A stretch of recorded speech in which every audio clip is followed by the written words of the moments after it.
This is Gear Time at Home Quarantine Edition. Today we're doing something a little bit different than some of our other episodes. I have this Asus desktop. There's 3 of them total. I just have one right here. And Dan really likes these computers for some reason. I frankly don't get it.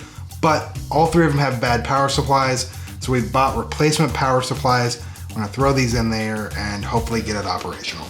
And I just want to say that this is by no means a tutorial. If you have a bad power supply on your computer, please, I beg you, go watch some other video. Do not watch this video. So we're gonna start by taking the power supply out. And there's no screws that hold this back cover on, so we can just pull it off. And then we just need to disconnect the power cables from everywhere that they're hooked up in here. There's usually a motherboard one, or there's always a motherboard one, and then an extra 12 volt on the CPU, and then there's going to be one for every CD drive and every hard drive. Most computers, if they're a little bit nicer than this, are going to have also a fan. There's no fan in here except for the CPU cooler. So that's one less thing that we need to hook up. Okay, and then we should be able to just slide this back out.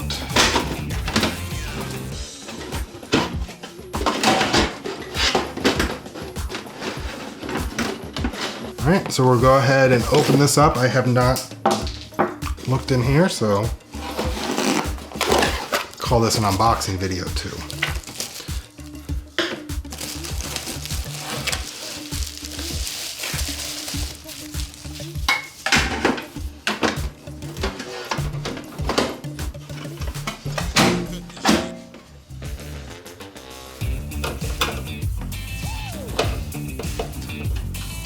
I am just rocking autofocus on the C200, so hopefully I am mostly in focus. It's in face detect mode. I've never used that a whole lot. I pretty much always shoot the C200 in autofocus, but I'm always moving the box around and kind of manually selecting what I want. So hopefully this is working pretty well.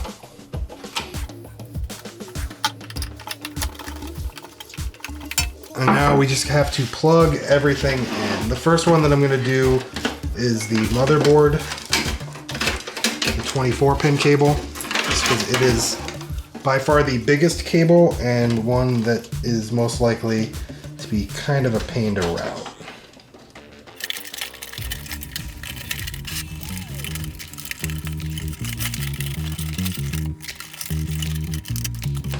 Okay, we might adjust that a little bit once we get all the other.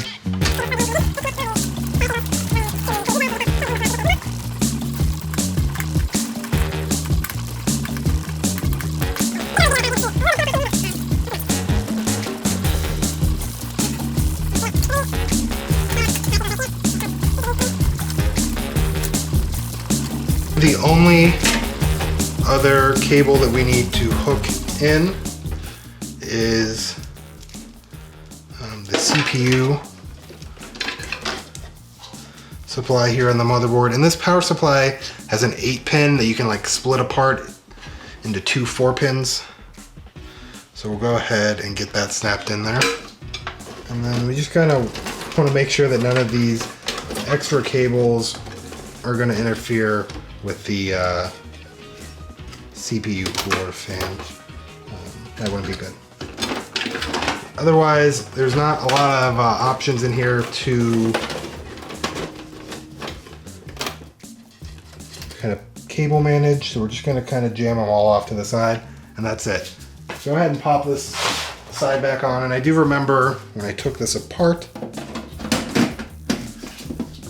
it was kind of a pain to get back on when I was checking to see what kind of power supply was in here.